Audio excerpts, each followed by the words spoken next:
Thank you very much. Good morning, everybody. Well, depending where you are. Anyway, my name is Christopher List. I'm practice manager here at Pragmatic Works in the New England, New York, New Jersey region.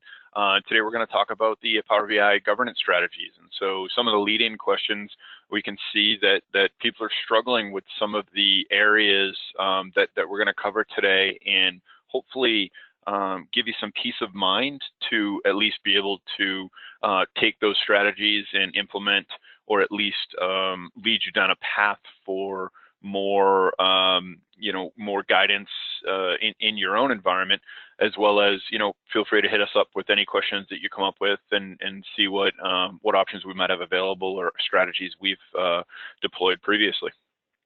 So as I get started here, maybe. There we go. A little bit about me. I've been in IT a little over 20 years. I was a CIO prior to coming to Pragmatic Works for 9 years. More of a hands-on CIO and saw a pretty wide range of technology in a manufacturing organization. I've been working with the Microsoft Data Platform for a little over 10 years now. Do a fair amount of speaking and blogging and tweeting, feel free to follow me, it'd be great. Also spent some time in the Army and was deployed over to Kuwait and Iraq for a year. Feel free to link in with me and definitely check out our blogs. There's a lot of great information on there around Power BI, Microsoft Azure, and a whole bunch of areas. So I thought we'd start off with defining, what does Wikipedia say what data governance is, right? And really, when we talk about it, it's a data management concept that looks at your organization to see what capabilities you have around things like availability, usability, consistency, data integrity, and data security, right? And then, going the next step to say, okay, what process do you have wrapped around that, right? And really, in short, the best way to sum it up is, like with most technology, people, process, and technology, right? The technology, I like to say, is the easiest of the three. People and process can be quite a bit more challenging to convert, if you will, right?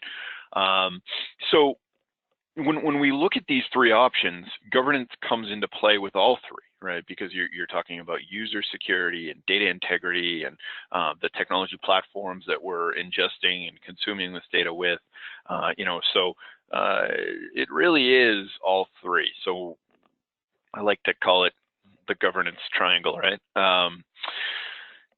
And what is data quality, right? Generally, we're talking about verified, validated data, consistent data, without duplicates, so clean data, but really a lot of times it comes down to what does it mean to you and what does it mean to your organization, right? So when I was at my last company, there was a lot of, for lack of a better term, guesswork that went into our process, financial process and things like that, because we didn't always have all the answers. You could have a product that is processed and out the door in a matter of 24 hours, and you don't know what your selling price is for 6 months, or sorry, your purchasing price is for 6 months. And that was the nature of the organization. And so there was a fair amount of guesswork that went into that. And, generally it will, depending on your type of business, there's a varying degree here, and you have to define what your own data quality is. And really, the question becomes, how do you get there, right? What is the process by which you get that data into a state where it's considered quality data, and you're reporting and delivering information off of that standard, if you will? And ultimately, who's responsible for it, right? We're going to look at sort of three different ways or three different approaches, if you will, to how data quality can be managed. And, basically, we're going to boil down what different organizations are doing, but ultimately it's going to come down to what is best for you. And then we have to consider a lot of other areas, things like availability and usability of the data, right? Are the data sources available to the users who need it? Is the data in a state that it makes sense to the users? It's readable. It's it makes sense when you've got business line users using the data, right? Is the data consistent, and does it have integrity, right? When we talk about data integrity and data consistency, we want to make sure that we're not feeding in a bunch of garbage data. We want to do some testing for that so that we're not making poor decisions off bad data. And that all gets kind of taken care of in the ETL process. But in the new world of Power BI, how do you define that ETL process, right? Are you consuming off an existing data warehouse? Or are you, building a new project from scratch, moving to an Azure data warehouse? How does that get sort of sniffed out, right? Data security is obviously, top of mind for a lot of people. It was the #1 answer in one of the poll questions there, because it's obviously very concerning to a large percentage of organizations out there. We hear about security issues just about every day. And then really the underlying process, right? And this isn't necessarily the processing of the data, that's part of it, but you've also got to worry about the process by which the data is being obtained and secured, and how it's being used, and anything with regard to governance and how users are able to access it, but then also display it for the knowledge transfer, if you will, or that information process. Now, when we talk about the evolution of BI, right, way back in probably the 80s, right, you had that sort of first wave, 80s or 90s, you had the first wave of corporate BI where IT did all the work. They spit out reports, and don't get me wrong, this is still happening in organizations everywhere. But essentially, you've got IT did all of the heavy lifting. They put the data together, they mashed it up, and they'd work with the line of business user to say, okay, is this what you're looking for? No, it's not quite right. Take it back and work on it some more. Is this right? No, and it's sort of that back and forth until they got what they needed. We realized that was inefficient, created some bottlenecks within that IT group. And so we started to bring in these analysts, right, to give them the ability to start working with self-service BI. The IT would maybe set up a data warehouse that they could use, but then the analysts would go in and be able to, deep dive into that data and start to pull out meaningful information for business leaders and things like that, right? Now we're working more towards the trend of giving this canvas to everybody who wants it, right? And so we start talking about end user BI and, allowing CFOs to start building their own dashboards because they have a nice, clean, shaped and governed data model that they can pull fields out that are all related, and they understand what the data means rather than having to go back and look it up in a data dictionary to understand what a field is, right? So we want to shape that so that it really takes the heavy lifting off of the IT department and, the analysts, so to allow some of this quick ad hoc reporting for those groups. Now, when we talk about the approaches to data prep, right, we want to make sure that we know that the right people have the access that they need, right? The data is clean, it's verified, it's data that we know we can trust. The data itself can be mashed up, or we can use other data sources alongside of it. A good example of this is the ability to take, say, an outside study, results from an outside study, and mash that alongside our data. So, if you wanted to understand what industry trends were in the retail business and you wanted to compare it to your results and find out where maybe there be some gaps in products that you're offering or sales that are being made, may want to mash that data together to extrapolate more information. And then once you're able to mash it together, you want to have that ability to easily explore it, right? And drill in, have the data so that it's readable and drillable, and you've got a good user experience when you're actually trying to drill in and understand the info.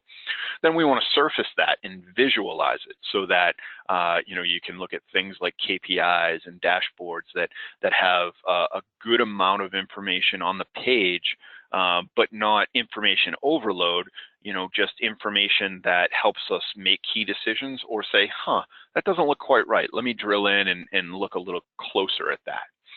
And after we've visualized it and we've got this nice clean dashboard or report set up, we want to be able to share it out to everybody, right? And so as we go through this life cycle, it's continuous. As we bring in new reports or we update reports, update data sources, add additional data sources. This is a continual process, but it has to be something that's easy to work with and available to a lot of users. Now, when we talk about deployment approaches, right, you've sort of got three different approaches.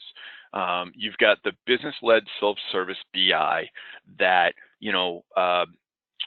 I think this is more of, hey, we have a one-off project that we want to work with. We know that Power BI is a great tool to use. We can ingest data from an outside source. We can visualize it easily.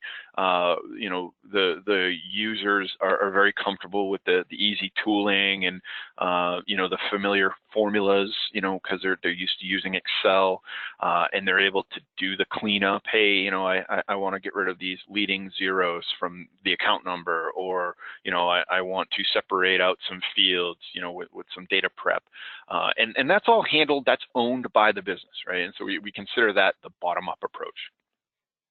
And I think you see much more common these days is sort of this IT managed self-service BI, or maybe not as common, but definitely trending in that direction, where the IT group has created a data warehouse, and they want to allow the business users to create reports off of that semantic layer.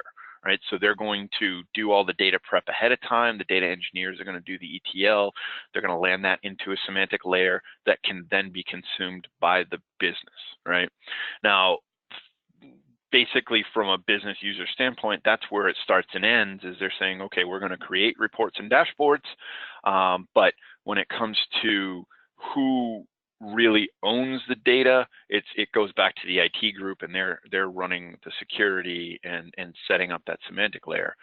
The reports themselves might be shared out by the business, and we want to make sure we keep an eye on what is being shared by who to who, right? Now, from a corporate BI standpoint, this was more the traditional, when we looked at the life cycle, this was the original approach, right? And I think that we're getting more away from this because, unfortunately, the data teams and the IT teams get really dragged down and overloaded by the number of reports that need to be created and the amount of data prep that needs to happen. Especially with new projects. I mean, these can be very long-term projects to build up, a large data set and data model and data warehouse, and then building out reports, and it can be a very, very long process, right? So now, if we're just jumping into our Power BI life cycle, if you will, what we want to look at is how that breaks down and the approaches that we recommend you take as you do it. And this leads into how it gets governed as you roll out these reports, right? So the first thing is always starting with an assessment, right? Evaluate what you have versus what you need, right? This is done through user surveys, setting up cross-functional teams. IT folks are smart people, but a lot of times we need the insight of the business. We need some of those champions from the business to help lead us, because they're going to know what works best for them, and it can cause major failures by not including those subject matter experts from the business. Essentially, that assessment will come out with a use case of some sort or use cases, right? Now, what we want to aim for here are low complex and high value use cases, because it allows us to deploy them very quickly, and it builds confidence in what you're giving them, right? What you're giving the business, So, and this goes for IT folks, analysts, and business users alike, right? Let's start small. Let's make sure that we know what we are building, and let's prove it out. So that we understand what we're doing ahead of time, and we'll know what the gotchas are going forward. And from a governance standpoint, really, it helps us establish early on who should be able to have access to what data, what reports, when they should be allowed access to what data and what reports. Sometimes we have time functions that you can't look at this data until after 2 o'clock, after the month close, those types of things. And really, how do they access them, right? So that's all part of your governance plan, is the who, what, when, where, and how, right? Now, after we built it out, we want to start building a prototype, right? So how do we build that prototype? What's required? The data extraction, the cleansing, the mashing of the data, building that model, right? Building in your measures and your calculations. You want to take as much of that heavy lifting off your plate ahead of time, because it's going to help your reports run faster, right? So let's build those into the ETL as much as we can, and then as we're running reports at time of time of viewing and things like that, then it gives us the ability to view those a lot quicker. And really, who are the key personnel that are involved in that prototype? We want to identify those up front, obviously, and who owns the project overall, right? Oftentimes we'll have a project manager who's keeping track of everybody, but you need a project champion or a project sponsor who's making sure that everything's actually, being completed, and the necessary people are being held accountable for what needs to get done. So as we start to go through this, it's good to remember that better a diamond with a flaw than a pebble without, right? Or perfection is the enemy of good. And really, the point here is that it's probably not going to be perfect the first time out. So let's build a use case. Let's build a prototype. Let's work with it, right? Let's roll it out and find out what's wrong with it, to a limited group, to a trusted group, right? You don't want to put bad information out there without, having the information vetted, right? You don't want it to a large audience without having most of it vetted, but at the same time, let's not get hung up on the minute details that could really slow down the project and lose steam, right? And ultimately, when we take all these things, again, they're all a part of your governance plan, right? And again, as we start to develop further into this slideshow, you'll see where a lot of these things fit in, and how we're establishing that governance plan. Now, when we talk about the publishing and monitoring of our prototype, now we have a lot of considerations that we need to make on how this gets rolled out, right? So within Power BI, you've got workspace management. We recommend a separate workspace for dev, UAT, and prod. Now, all of that is going to have governance implications, because you're wrapping user security around which environment they should be able to access. And as reports get deployed to various workspaces, you're allowing the people who should see those reports the appropriate permissions. Data refresh and data validation. Again, let's get a prototype built with some validation for sure, but probably don't need to go through with a fine-tooth comb and validate every single piece, right? We can do that as we roll it out to a slightly larger set of business users, and believe me, they're going to tell you when there's an issue. We also need to consider what that data refresh looks like, and are we doing data refreshes at all, or are we consuming directly from another data source that's already governed, and it's a live read into that data set, Azure Analysis Services or Analysis Services on-prem or something like that.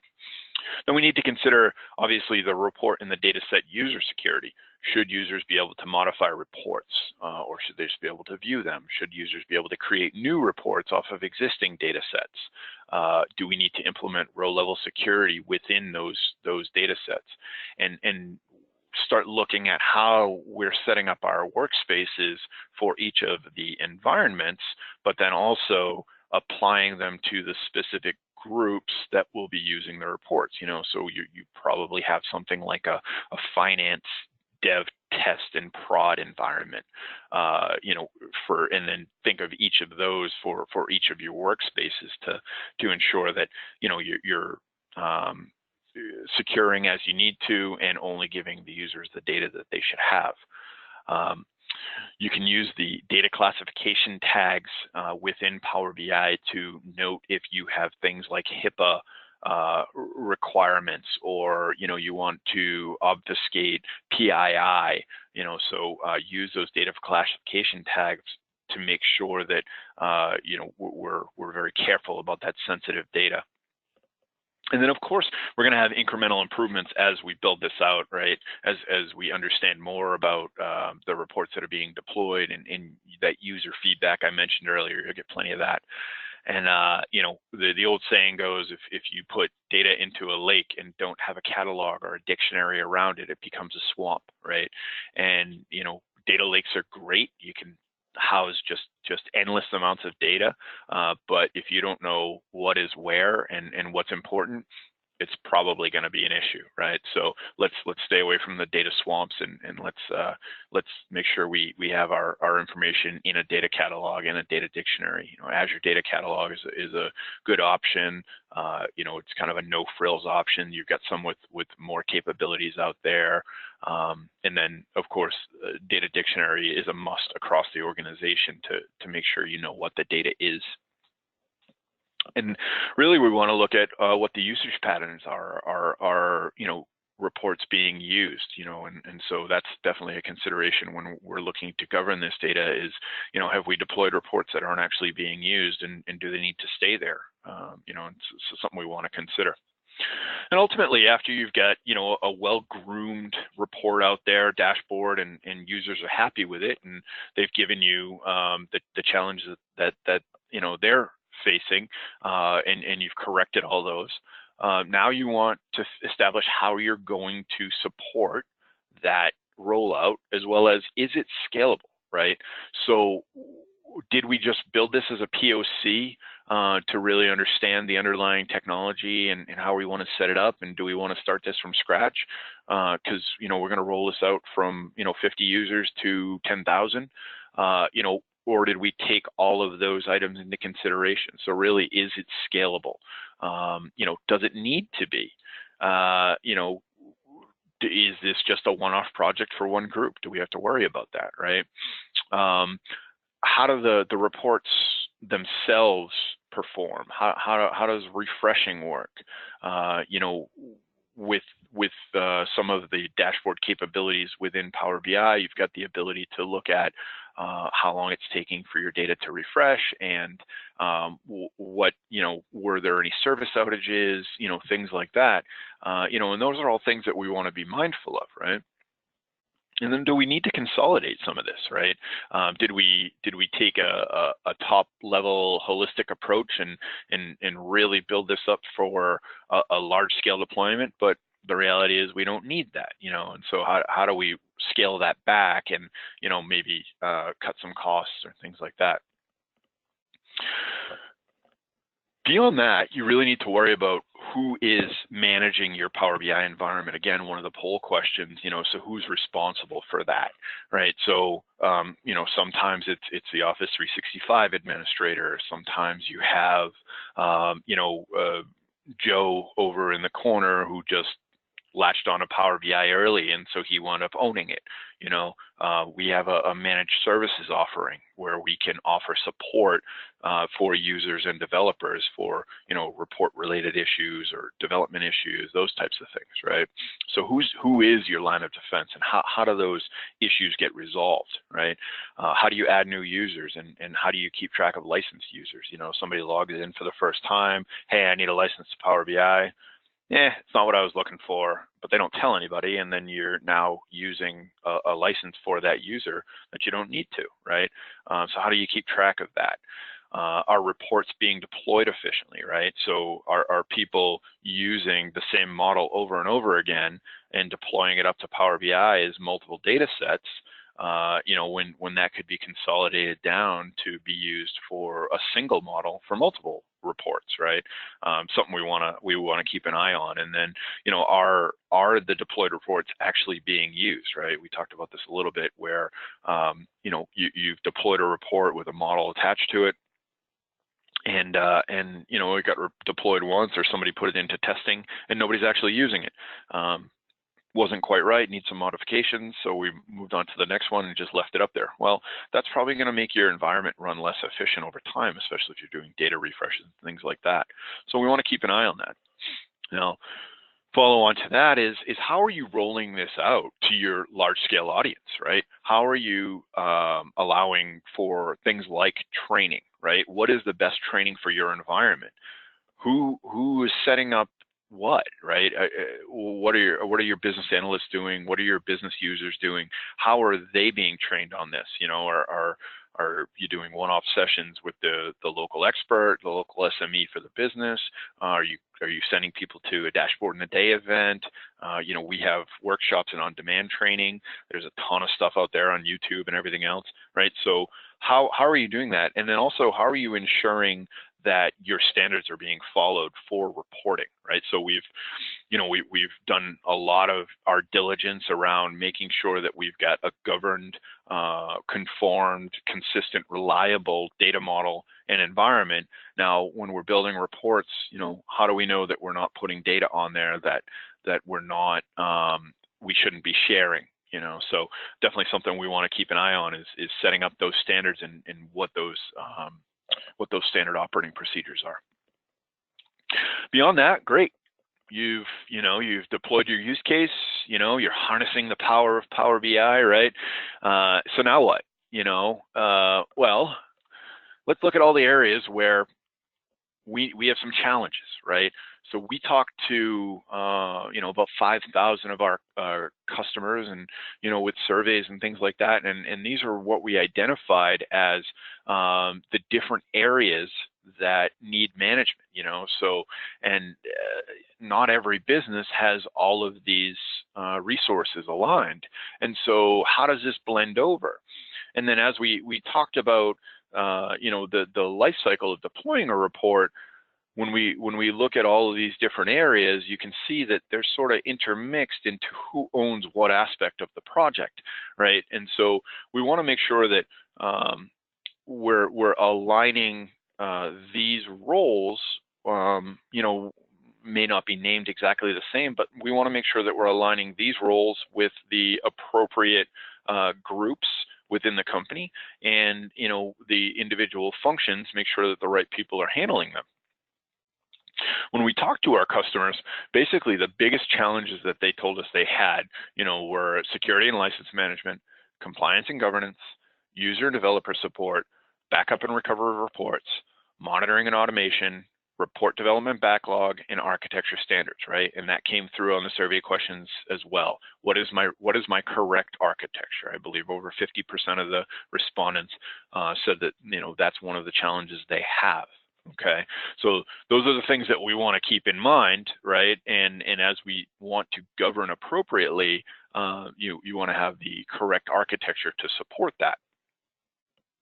Now, so for that first issue, looking at security and license management, right? The first challenge we have is to ensure the proper distribution of licenses to users by role and needs, right? We already talked about the users who request a license and then they walk away and say, wasn't what I was looking for, I'm not going to use this anymore. You know, I think you'd be surprised at how many users are not actually using their Power BI license on a monthly basis. You know, one of those things that we want to keep an eye on, right? Understanding who has access to what reports. We want to audit this information to ensure that people have the appropriate access and they're not seeing more than they should. Great example of this is somebody moves to a different department and they should no longer have access to the data they did before. You know, how does that get handled within the administration of Power BI? You know, is there a ticket process? Is there an SOP for when somebody changes departments? You know, and whoever owns that right now in your organization should definitely have a checklist with HR as they get moved from department to department to make sure that those things are taken care of. Who has access to the data sources, right? So this goes beyond the reports, but who has access to the back-end data or the data model? Is row-level security deployed? You know, how are we ensuring that people aren't getting the wrong access to the data? And then ultimately, we'd like to be alerted of what the violations are, right? So we want to know when somebody has moved departments and they shouldn't have access to a certain amount of data, and how are we ensuring that's happening? You know, or somebody has somewhat matriculated out of an old role on a slower basis. You know, are we checking to make sure that they still need access to the reports they did? So definitely the things that we want to keep an eye on, and as we're looking to set up our governance policies. The big one, you know, that we're really concerned about is the data proliferation and compliance, right? I mean, data is growing massive scale. You know, it's funny in the process of building this slide deck, and you look at what projections were from back in 2010. Just do a quick Google search on data explosion, you know, and you can find images of what people thought we would have for data in 2020, and in some cases it's 10x what they thought. You know, so how do we handle that, you know, with the systems that we're deploying? So really, you know, the challenges that get aligned close to this is who has access to what data sets. You know, are those data sets being refreshed unnecessarily, or are they not being refreshed enough? Is it taking a long time? Is it taking a lot of resources to do those refreshes? We have to worry about the widespread data set duplication across the enterprise, and really data duplication, right? You know, let's consolidate the reports. Let's make sure that the reports that we're deploying have the correct data on them, and so that we're not deploying them across multiple reports and taking up that crucial space, especially when it comes for data refreshes and things. And then, you know, I talked about the data tagging earlier, that helps to identify personally identifiable information and HIPAA type data. You know, those are just a couple of examples, but I mean, obviously there's you know, many examples out there of data that we want to make sure that we keep secure. And so we want to know ahead of time if a report's being rolled out with this type of data to make sure that we're you know, keeping an eye on it and making sure that only the right people have the correct access to that data.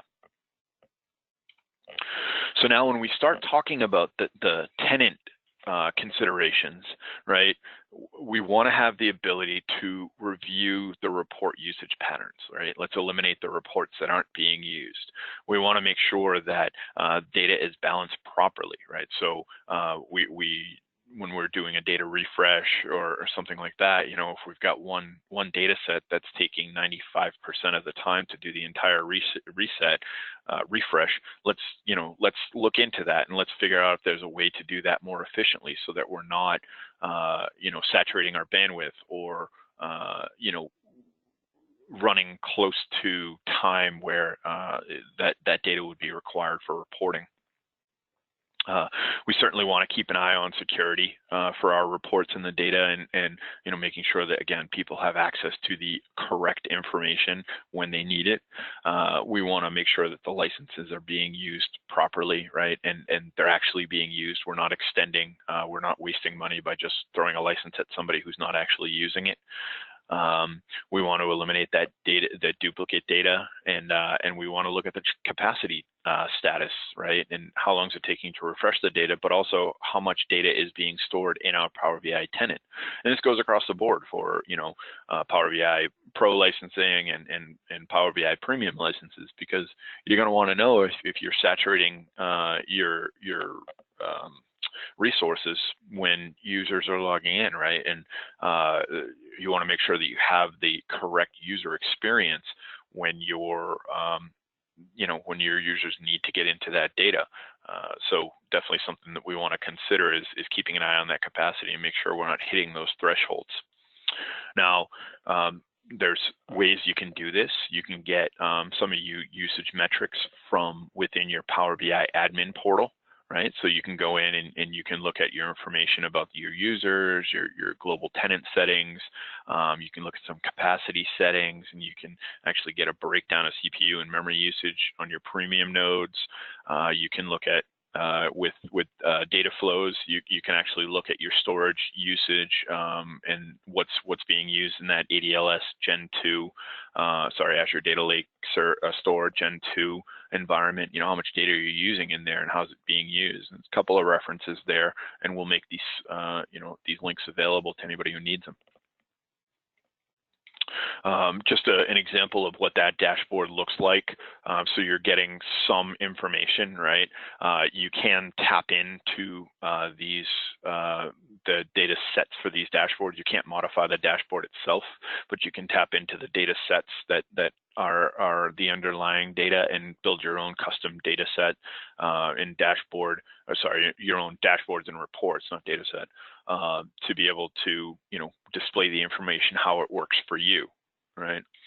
A couple more dashboards that are available. So you look at the number of user dashboards, user reports, user data sets, and sort of how this breaks down. And again, you can tap into the back end. You can't modify the canned reports, but you can tap into the back end and create your own reports off of it for the appropriate information. You can set up alerts and things like that to make sure that you're keeping an eye on some of this. Now, security is obviously a big one, right? And unfortunately, it's not handled in the same place. You actually have to go to your Office 365 audit logs, and then so you'll make sure that you have access from whoever owns your Power BI and Office 365 tenants. Get the access to the logs, and you can download them. You can do some searching within the tool itself for only Power BI activities. It breaks down all of your Office 365 things, so you'll see stuff in there for Teams and everything else. But basically, you want to go and search for your Power BI activities. You can review and export that data for further analysis. This is a manual process, though, so you have to go in and get it. But it does capture quite a few events, right? So it allows you to break down and look at that. And the link down the bottom shows exactly, it gives you all the details on how exactly to do that, right? But the other way is you can use PowerShell. There are scripts, and that document actually shows the same process, how to do that and get to that information. You can manually download the data and do some searches on specific elements. It can be a bit tedious, right, if you're not comfortable with PowerShell and the different ways to use it, but it's definitely something to look at. And if you're more of an advanced user, you can actually use an API from within Power BI to pull down the JSON, and you have to reformat that JSON file into a data set, and that'll give you all the information. But it does only give 7 days, right? So when you do that live API call to the Power BI JSON in the back end, it does only give you 7 days of data. So it may not quite work for what you need. There are some limitations on the audit logs as well. So when you go to download those, you may have to add, use different spans of time, because I believe you can only export about 1,000 records at a time. So, but definitely worth checking out to get in and audit your security logs. Now, if we look at our Power BI service health, you can actually log into your Microsoft 365 tenant to check the service health of your Power BI tenant. Now, it's going to tell you if there are adverse conditions, you know, a refresh failed or a data source isn't available, you'll get those errors when you go to log into the reports. But, you know, from an administrative standpoint, you're going to probably want to keep an eye on these things, right? Review the details or advisories, you know, of things that are going on. We've got an outage. One of the zones is down. You know, those types of things you can kind of keep an eye on, and there's where you can look at that as well. And ultimately, you can also use PowerShell, right? So you can use a bunch of PowerShell commandlets. There are these are just samplings of what's available, right? But you've got the ability to copy and create and remove a lot of these different elements. You know, if you want to make modifications to you know, any of your data set or your data source, you know, you can work with that with PowerShell. You know, the list is somewhat short at this point, but you know, they're adding new features to this all the time, so you can automate some of this process of, you know, creating new environments and assigning users to environments, or looking at what users are assigned to environments. So if you're really good with PowerShell, you can extract that information out and put it into, you know, some kind of a tabular format, and you can read from it, you know, create reports from it, that type of thing.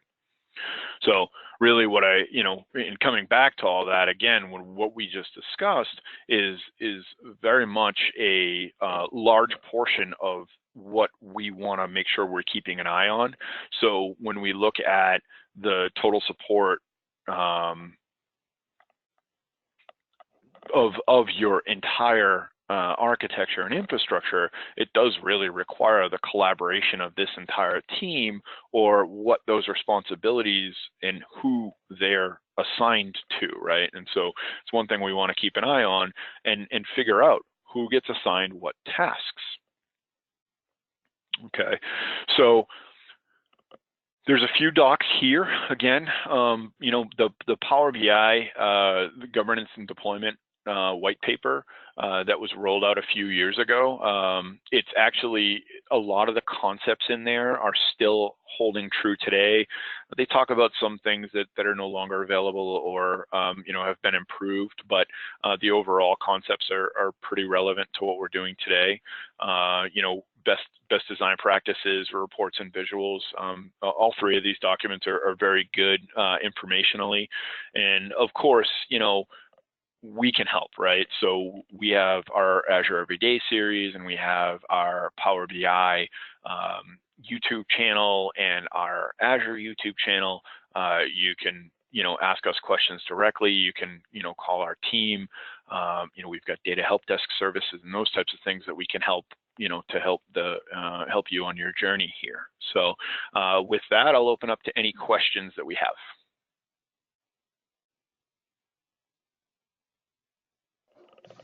So I see a couple in the portal here.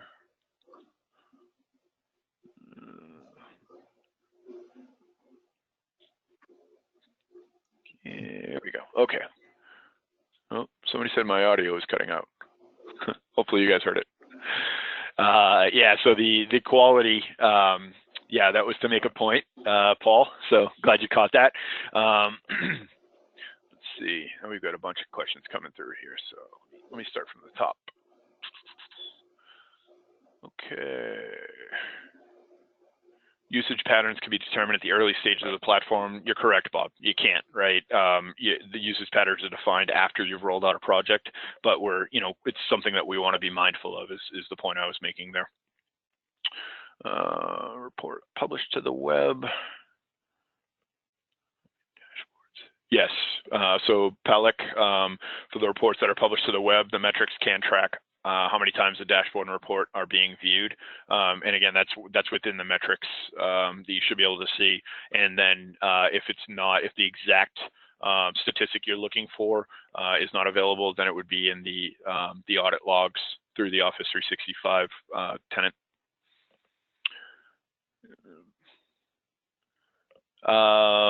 Brian's question about connecting to and consuming a Power BI tenant usage metrics data set.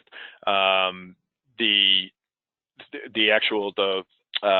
the documents I sent that I posted here, they'll actually talk you through all that. It shows you exactly how to connect in, and there's a data source that you can connect to directly from that. It's a REST API link. I believe the PowerPoints get published after. I'm not positive about that. We can go through the video. We do publish the videos. I'm not sure about the PowerPoint slides themselves, but I'm sure we can make them available. Let's see. Paul, have you seen organizations apply some form of certifications to Power BI dashboards and reports? Not quite sure what you mean by that question. I assume you mean, some kind of conformed nature of the reports, how they come out.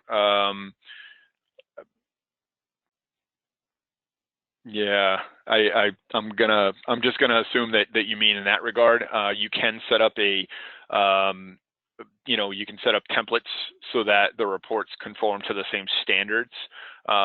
So there's a way that you can roll out a template to the entire organization so that all the fonts are the same and things like that. Beyond that, I'm not sure what else there would be. Recommend using role-based AD groups for Power BI security, and what's your recommendation for when individual users need access to report outside of the normal role? So yes, AD groups, they added support for that later last year, and generally we're attaching those to maybe a workspace or something like that, to make sure that users have access to their functional areas, and then applying role-level security to the specific reports if we need to. Users need access to report outside of their normal role. That's a tough one to handle. Generally, that would probably be dictated by a special group, an AD, or a one-off assignment to a workspace or a report. That's kind of got to be handled by a case-by-case basis. I saw that data governance could live in IT or business. But what are your thoughts about data governance being managed by a separate entity other than business or IT? Well, again, something like a managed services partner. Some companies don't have the staff to dedicate to this type of, this type of group, right? So sometimes, like, we offer a managed services service that could help with that governance, right? And we're monitoring to make sure that things are being conformed to. We're using business and IT as specific groups within any organization, but really, depending on it, it could be a security group or something like that, so it really kind of depends on how the corporate structure works, but there are outside services that can handle some of that too. Can Power BI self-help to clean data? Not really sure if I understand what that means, but I'm going to assume you'd want to use something like, Power Query to clean up as it's coming through. Not really sure where you're going with that one. Sorry.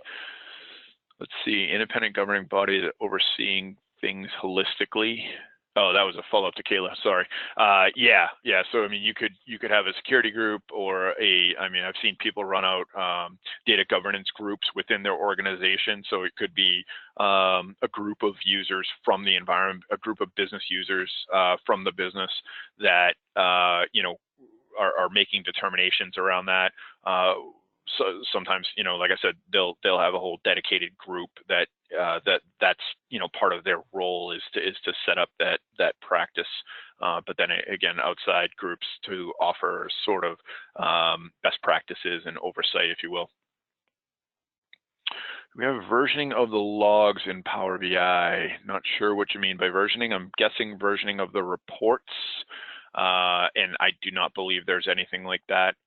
We handle that by backing up with our managed service. We back up the reports for you, and we hold the versions as they're available within a database to be available to you if you need to reference back to those down the road. Pragmatic Works yes, we do, Daniel, yes, we do group training and on-site training. So we do in-person workshops where somebody will come out and train groups of individuals at the business. We also host workshops in, various areas around the country. So if you keep an eye on our website on when upcoming training is coming, and then we also have an on-demand training platform that is available 24/7, and you can get a subscription to that for a lot of our training options. So check out pragmaticworks.com, and there's a lot of information around our training offerings there. And then data set and report naming conventions. We struggle with throwing all our reports into a few BI workspaces without a folder structure. Any advice on naming conventions and searchability? Mark, I feel your pain. Recently, there was an announcement. I'm not sure if you saw this, but they are adding more capability around folder structures, and I know that there is a goal to continue to make that better. I know it's not a perfect system. We do, as our managed services offering, we do offer some suggestions with regard to how your architecture could be improved, but a lot of times it comes down to you're somewhat beholden to what the tool can do, and they are offering better capabilities around that, and I do realize it's not quite perfect. So I think that's the last question.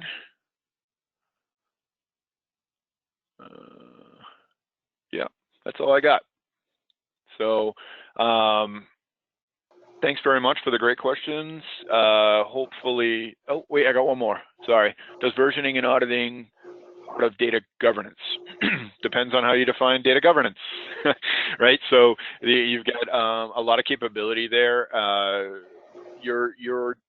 What works for your business? I would say that they are a big part of it, right? Because you want to make sure what reports are being deployed, and keeping an eye on who's accessing the reports and things like that. I consider that part of governance, but I guess it really depends on how you're defining that inside your environment. And I see that's the last question. All right, perfect. Thank you, Chris, so much for hosting this webinar. We really appreciate it. Yeah, thank you. And thanks for the great question, everybody, and look forward to the next one. Awesome. And as for everybody else, I know that someone was asking if this will be recorded. It will be recorded, and you guys should receive a link tomorrow in your email. So just look out for that. And if you guys have any more questions, please feel free to reach out to Chris or myself. And thanks for joining. We appreciate it. Bye, everybody. Bye.